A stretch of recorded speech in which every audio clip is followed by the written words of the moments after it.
In section 7.4, we're studying logarithmic functions. Our goal here is to be able to graph logarithmic functions and find equations of the inverses of exponential and logarithmic functions. So I want us to remember that to graph the inverse of a function, you interchange the x and the y values of the function. So here's an example of this. It says graph f of x equals 2 to the power of x and its inverse. State what the inverse function is. Identify the domain, the range, and y-intercept for each. Although that's sort of a typo because your inverse function won't have a y-intercept. But we'll get to that in a minute. The table, so first we'll start graphing the original and then we'll graph the inverse. So for the original, it gives you the values for x they want to do. You could do this one of two ways. You could either plug this function into the calculator and pull up a table of values like we did before. That's perfectly fine. Or you could just plug in the values that they gave you for x and then solve it that way. So either way, you could either look up the table or you could plug these values in manually. I'm fine with either one. So when x is -2, if you use your calculator for that, you'd get y is 0.25. When x is -1, you'd get y is 0.5. When x is 0, this is 2 to the power of 0, so this would be 1. When x is 1, this is 2 to the power of 1, which is 2. And be careful, this is 1.5. So when x is 1.5, 2 to the 1.5 power is 2.83. Approximately. So let's graph this before we state the domain, the range, and the y-intercept. So if we move up, so our first point was -2, 0.25. So -2 on the x, and then up 0.25. So up just a little bit. At -1, we had the point 0.5, so it was -1 and then a half.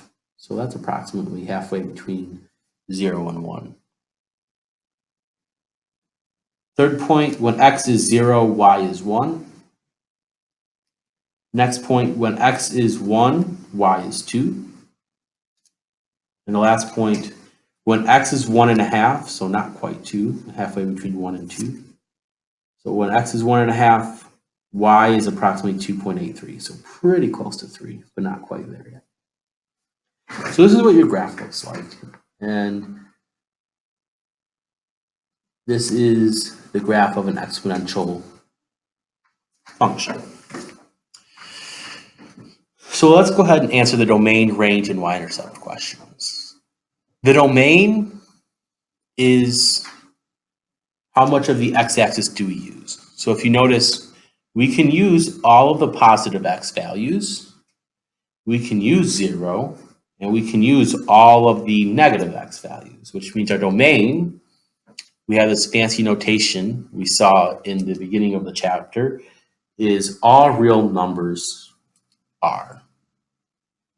That's your domain.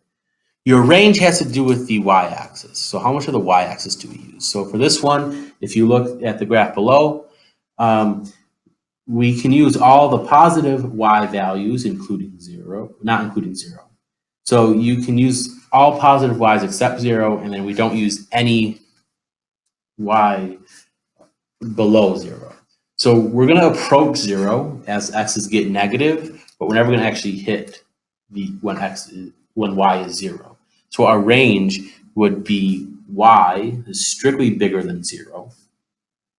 And our y-intercept, that's when x equals 0.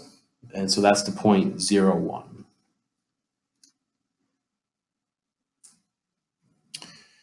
So now for your inverse. So f inverse x, well, let's first write what that function would be.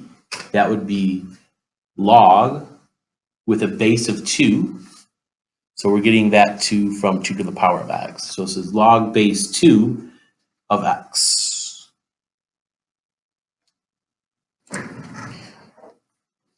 So this is the inverse function for f of x equals 2 to the power of x. It would be log base 2 of x. To for the values of the inverse function, we're going to do exactly what our recall tells us to do. We're going to interchange our x and our y values. So our x's become our y's and our y's become our x's. So this will be -2, -1, 0, 1, and 1.5. And then your x's are going to become the y's. So this will be -1/4, 1/4, half, 1, 2, and 2.83. So those are your new x values. And we're going to plot these on the grid below. So when x is 0.25, so pretty close to 0, y is -2. When x is 0.5, y is -1, so when x is a half. When x is 1, y is 0, so that's right there. When x is 2, y is 1. And when x is 2.83, y is 1.5. So about there. So this would be the inverse, the graph of the inverse. So this top one is f of x, this bottom one is f inverse x. So let's look at the domain, the range, and in this case, we're going to have an x-intercept, not a y-intercept. So the domain, let's look at just this f inverse of x. How much of the x-axis do we use for the inverse function? So we sort of can ignore this top part. So if we ignore that top part, we're only dealing with the inverse function, which is right here. So how much of the x-axis do we use? Well, it looks like we absolutely use the positive x's, but we don't quite get to 0. So your domain is going to be x is bigger than 0, and we use no negative x's on the inverse function. So x is bigger than the 0. The range has to do with the y-axis. So let's look at the inverse function, so this one right here. For this function, I use some negative x's, I use 0, and I use negative y's, I use 0, and I use some positive y's, which means my range is all real numbers. So what happened is your domain and your range have flipped, basically. Your range is now all real numbers, and your domain has to be everything bigger than 0. This function would have an x-intercept and not a y-intercept. The x-intercept for this function would be when y is 0, and y is 0 when x is 1. So this would be the point 1, 0. So let's look at finding inverses now. Recall how to find inverses. There were 4 steps we used when we did this before, when we were working with the functions, and it's the same steps apply here because we're still working with functions. We first replace f of x with y. We switch your x and y values just like you do when we graph them, and then we solve for y. And the very last step was replace y with f inverse of x. So let's look at example 2. What is the inverse of f of x equals 10 to the x plus 1? So step 1 says replace f of x with y. So let's do that. Y equals 10 to the x plus 1. Second says switch your x and your y values. It's essentially what we do when we graph by interchanging our x and our y. We're just going to interchange them. So this is going to become an x, and the x up here is going to become a y. And we now need to solve this for y. So this gets back to solving when we have exponents and logarithms. So what we would want to do here is I know I have a base of 10. So I'm going to use the log base 10. So I'll take the log of x. So this is the common logarithm. So I'll take the common log of x equals the log, again this is the common log, of 10 to the y plus 1. So what happens is the log base 10, and I'll show the 10 on this side, the log base 10 and the 10 cancel out. And so what you end up with is log of x equals y plus 1. I'm just going to move this up over here. So if you solve this for y, so log of x equals y plus 1.